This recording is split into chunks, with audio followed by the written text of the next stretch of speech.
സത്യത്തിൽ ഇന്ന് ഞാൻ ഭയങ്കര മൂഡ് ഓഫിലാണ്. എന്താ വെച്ചാൽ എനിക്ക് ഡെയിലി വരുന്ന DM-കളും അവരെ പരിചയപ്പെട്ട് അവരെ സംസാരിച്ച് വരുമ്പോഴൊക്കെ അവർക്ക് പറയാനുള്ളത് കഥകളാണ്. അതായത് ഫോറക്സിൽ ട്രേഡ് ചെയ്ത് ഇത്ര ലക്ഷം പോയി, ഇത്ര കോടി പോയി, ഫസൽ സാറെ ഫസൽക്ക നിങ്ങൾ ഇങ്ങനെ നമ്മളെന്തോ സംഭവം ഫോറക്സിൽ നിന്ന് ഉണ്ടാക്കിയ ലോസൊക്കെ കൂടി ഒരു സുപ്രഭാതത്തിൽ റീക്കവർ ചെയ്യാൻ പറ്റുന്ന ഒരു ഇതിഹാസ പുരുഷൻ, ഒരു സൂപ്പർമാൻ, ഇങ്ങനെയൊക്കെ കണ്ടിട്ട് ആളുകൾ വിളിക്കുന്നത്.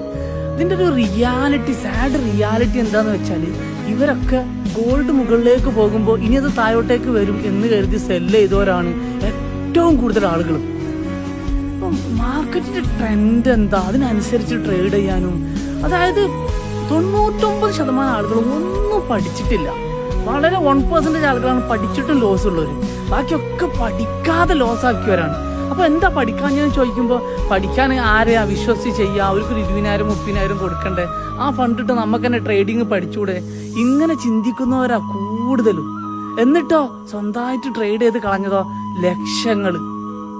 എവിടുന്നെങ്കിലും എങ്ങനെയെങ്കിലും ട്രേഡ്സിന്റെ പാർട്ടുകൾ പഠിച്ച് എന്നിട്ട് പ്ലീസ്. റിസ്ക്കും റിവാർഡൊക്കെ കറക്റ്റ് ചെയ്യുക. നമ്മുടെ പൈസയല്ല നമ്മൾ ഈ കൊണ്ടേ കൊടുക്കുന്നത്. അപ്പൊ അതിന്റെ ഒരു എന്താ പറയാ, സത്യത്തിൽ സാഡാണ്. ഈ ഒരു വല്ലാത്തൊരു അവസ്ഥയാണിത്. എങ്ങനെ ചെയ്യുന്നത് എനിക്കിപ്പോഴും മനസ്സിലായിട്ടില്ല.